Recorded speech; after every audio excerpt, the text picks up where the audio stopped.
ગુજરાતના પૂર્વ શિક્ષણ મંત્રી ભૂપેન્દ્ર ચુડાસમા ગીર સોમનાથના પ્રવાસ. ગુજરાતના પૂર્વ શિક્ષણ મંત્રી ભૂપેન્દ્રસિંહ ચુડાસમા ગીર સોમનાથના પ્રવાસી સુપ્રસિદ્ધ પ્રાંચી તીર્થ આવેલા માધવરાયજીના દર્શન કર્યા. દેશમાં 400 બેઠકો અને ગુજરાતમાં 26 બેઠકો ભાજપની આવે તેવી કરી પ્રાર્થના. જિલ્લા ભાજપ પ્રમુખ મહેન્દ્ર પીઠિયા, મહામંત્રી દિલીપ બારડ સહિત સાથે જોડાયા. લોકસભાની ચૂંટણી 2024ની સમગ્ર દેશ રાહ જોઈ રહ્યો છે, જેમાં ભાજપ દ્વારા મોટાભાગની યાદી બહાર પાડી દેવામાં આવી છે. ત્યારે ભાવનગર, અમરેલી અને જૂનાગઢ આ 3 બેઠકો પર હજુ ઉમેદવારોનું નામ જાહેર કરવાના બાકી છે.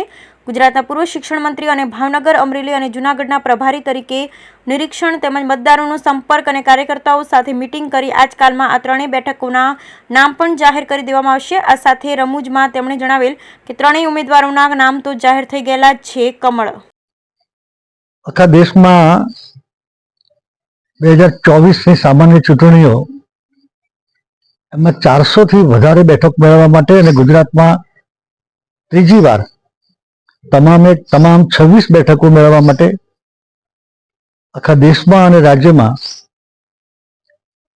ક્લસ્ટરની વ્યવસ્થા કરવામાં આવી છે અને એક ક્લસ્ટરમાં 3 લોકસભાનો સમાવેશ કરવામાં આવ્યો છે. એના ભાગરૂપે ભાવનગર, અમરેલી અને જૂનાગઢ લોકસભાના ક્લસ્ટરના પ્રભારી તરીકે આજે હું આ વિસ્તારમાં પ્રવાસમાં આવ્યો છું. દરેક લોકસભાની 6-7 વિધાનસભા બેઠક ઉપર જઈને અપેક્ષિત કાર્યકર્તાઓ સાથે વાતચીત કરવી, ક્યાં ખૂટે છે, શું કરવાનું છે, 5 લાખથી વધારે લીડ મેળવવા માટે શું કરવું જોઈએ, લાભાર્થી સુધી પહોંચવા માટે આખા રાજ્યમાં અને દેશમાં અમે દરેક મતદારનો સંપર્ક કરવાના છે.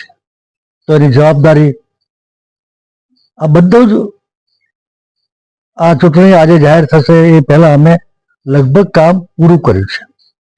હવે ઉમેદવારો લગભગ જાહેર થઈ ગયા છે, કોઈ બાકી છે તો આજકાલમાં થઈ જશે.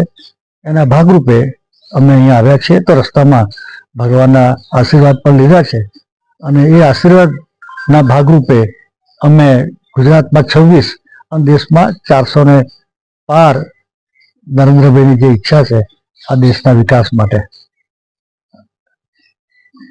ઓકે, નામ જાહેર થઈ ગયું? અરે કમળ